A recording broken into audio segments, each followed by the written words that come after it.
Today I'm going to show you how to put on a set of fender flares for a Comanche / Cherokee. First off, we're going to show you real quick. We've already got the front fenders cut out, but I'm going to show you on a existing or an old fender that we actually have to show you exactly where you need to cut out. So let's pan over here real quick.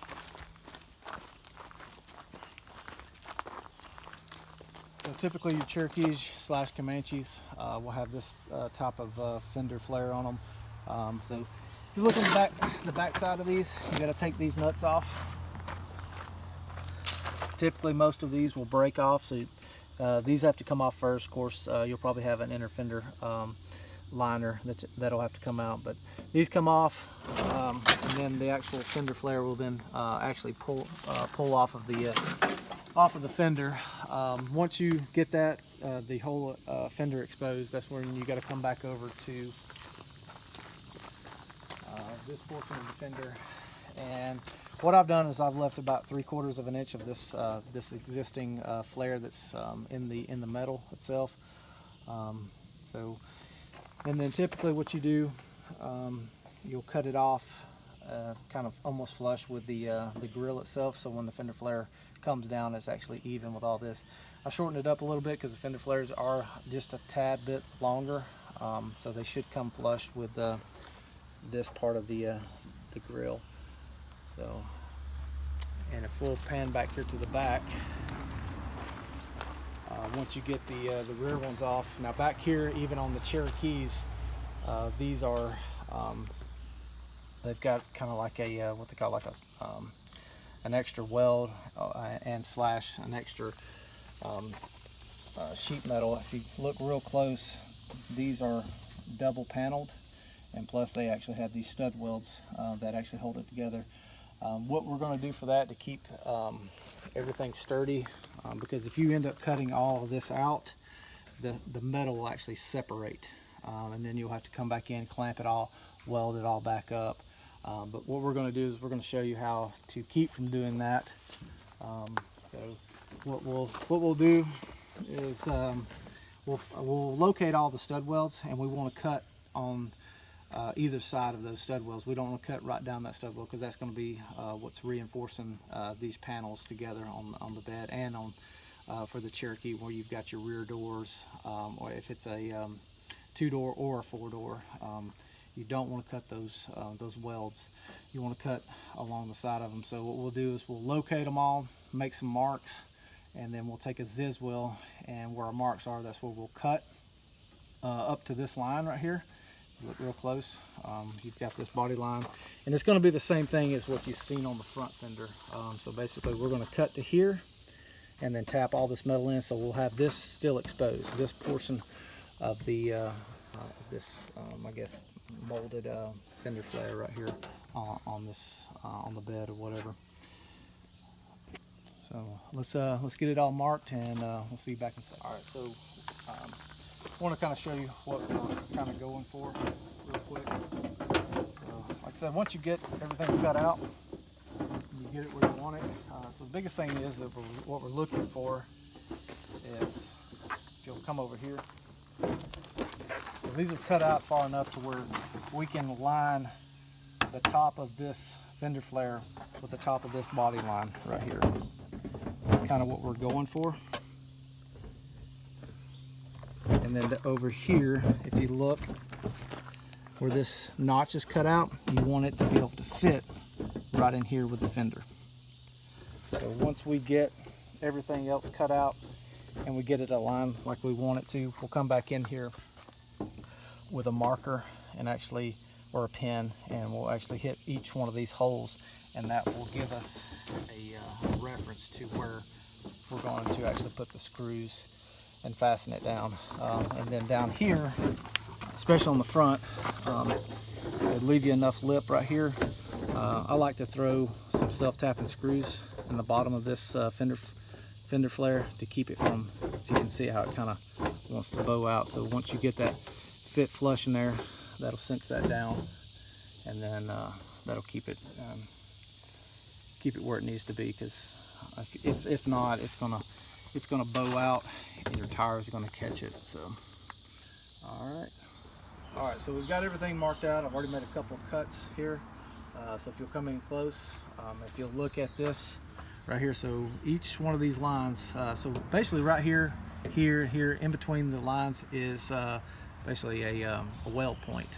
So I'm cutting along the outside of those weld points, just so we don't cut into those, and it makes it this portion of the two panels weaker. So we'll do a couple of cuts, kind of show you what I'm doing, and we'll finish it up.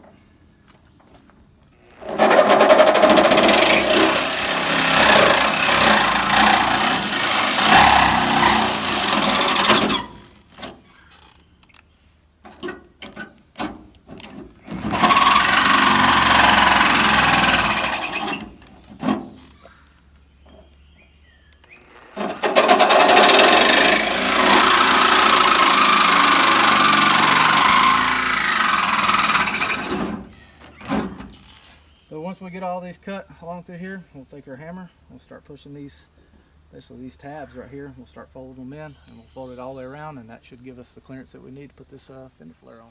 All right, so we've got everything cut out now. You can see all the lines in here, and I've already started tapping some of this in. So I'm going to show you a little bit of what this process is. Just make sure that when you're done with this, basically where all the folds are going to be, the paint's going to break loose. So you'll need to prep that and probably put some spray, some canned bed liner right there, or some primer, or whatever you want to use, just to keep the metal from beginning to rust and stuff. So I'm going to start tapping it in.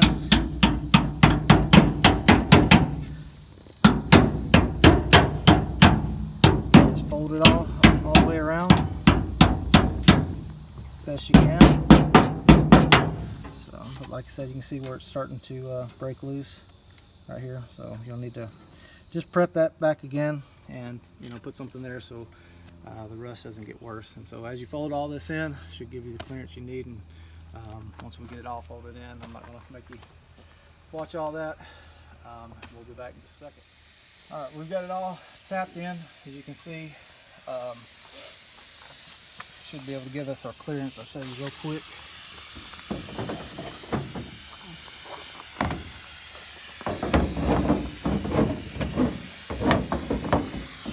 Get the body lines matched up with it. There you go. And of course, we still got to get the mold and the stuff on before we actually make our lines and stuff, and then we'll get all of our holes and stuff ready to go here in just a second. But what I want to show you is, so once we get this tapped in, so even if you're dealing with bed liner like we've got on this truck, or if it's paint or primer, you're gonna run into this flaking right here. It's just putting so much pressure on the metal, and it's just gonna peel it off. So I highly recommend, clean it up, either with a little grinder like this, or something, and then come back in here. We're actually going to take this off right here, and we're going to spray. We've got some canned bed liner, and we're going to put over this just to keep it from rusting. So just want to take it.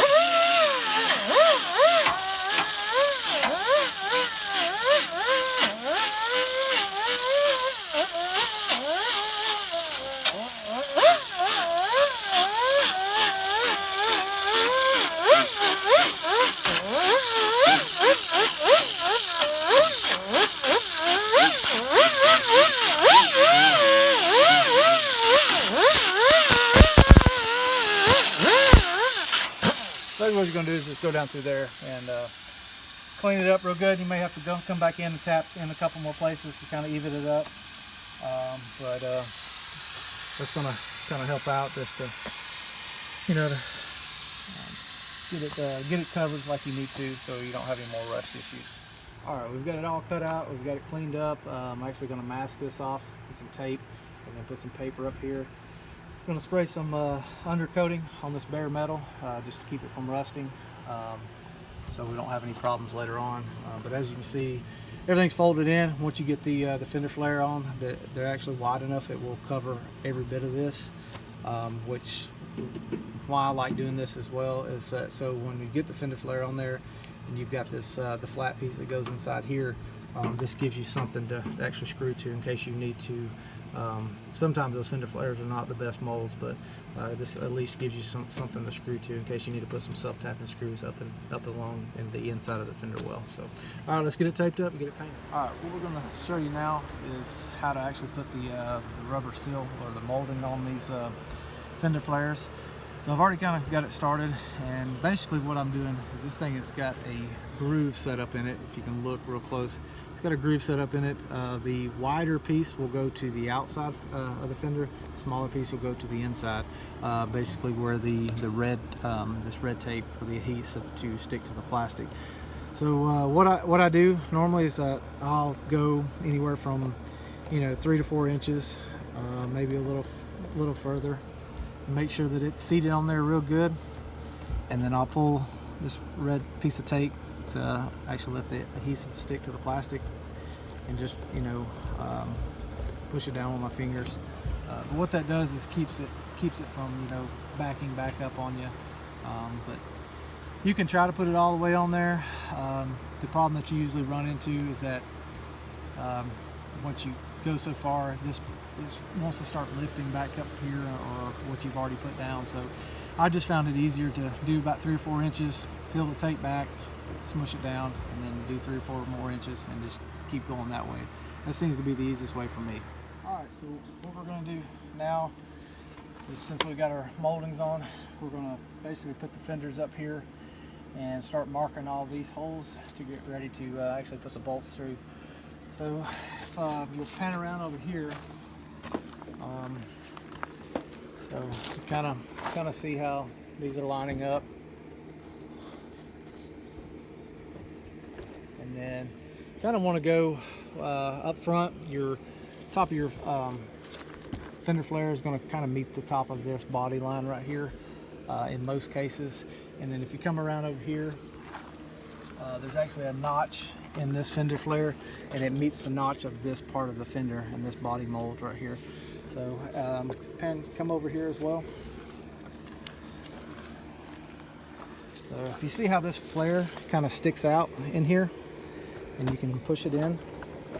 So what we're going to do is we're going to get all the top holes lined up, and then eventually we will actually put some self-tapping screws at the very bottom of this that will actually keep this up, keep it kind of tucked in tight so the tire and stuff doesn't catch it. Alright, so to mark these holes, if you've got a pen, you can use a pen, or if you want to use a tool, you can, because all you do is you just stick it through there and kind of twist a little bit, and what that does is gives you an indication. If you can see that just a little light spot, just gives you an indication to where the holes are gonna be on this the fender flare. So basically just go all the way down through here with that. You may need someone to actually help you hold it up there, keep it in line, keep it where the fender flare needs to go. Have that person hold it, and then another person come through and actually mark all your holes and everything. So that's what we're going to do.